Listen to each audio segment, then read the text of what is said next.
It's time now for business. Let's cross to the World Economic Forum in Davos. France 24 business center Charles Pellegrin is there. And the world is still taking in all those announcements by Donald Trump.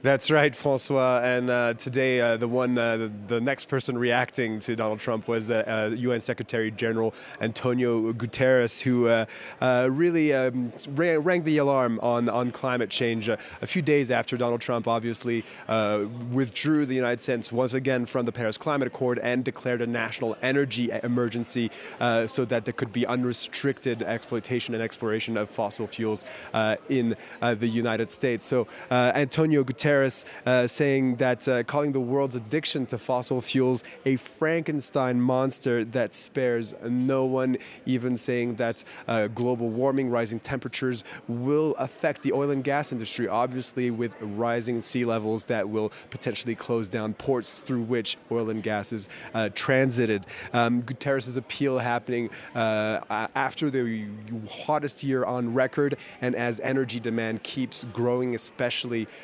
with demand being fueled by artificial intelligence and those huge data centers that require so much energy. And a lot of the people, the business leaders that were present here are very excited, obviously, about the potential of artificial intelligence. So there is a bit of a contradiction there. Another person reacting to Donald Trump in Davos is Prime Minister of Spain, Pedro Sanchez, who did not name Donald Trump or Elon Musk directly, but called for increased regulation of social media platforms, saying that when restaurant owners give poisonous food, well, they're liable. The same goes for social media platforms as well.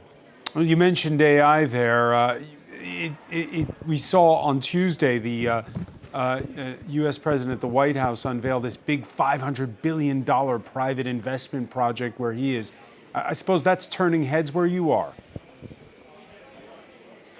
Absolutely. The theme this year is collaboration in an intelligent age, the theme for this World Economic Forum. And a lot of conversations are revolving around this and how AI can change workplaces and workforces. And there's one company in particular that has interesting insights on this. That's LinkedIn. They've got hundreds of millions, even more than 1 billion professional profiles and resumes on their website. And they published a new report called the Work Change Report with fresh data on the impact of AI on the workforce. Take a listen to my interview with the chief economist of LinkedIn, Karen Kimbrough.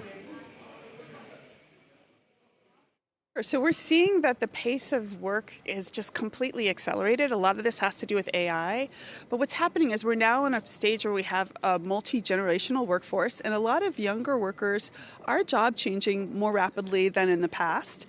What it means, as you said, is that people are going to have twice as many jobs over the course of their career now, if they start, than they would have if they started 15 years ago.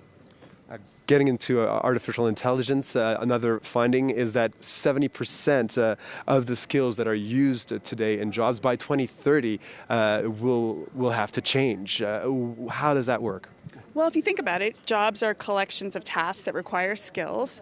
And it's true that we are starting to see skills that are required for jobs change really rapidly. Again, a lot of this has to do with AI and the fact that AI is kind of doing some of these tasks for us so that we can spend more time developing skills on other tasks that might be more cognitively interesting or cognitively challenging, new problems that haven't been able to be modeled by a large language model. So in fact, what we're seeing is just a reallocation of how we spend our time towards things that are probably more interesting and more human, believe it or not.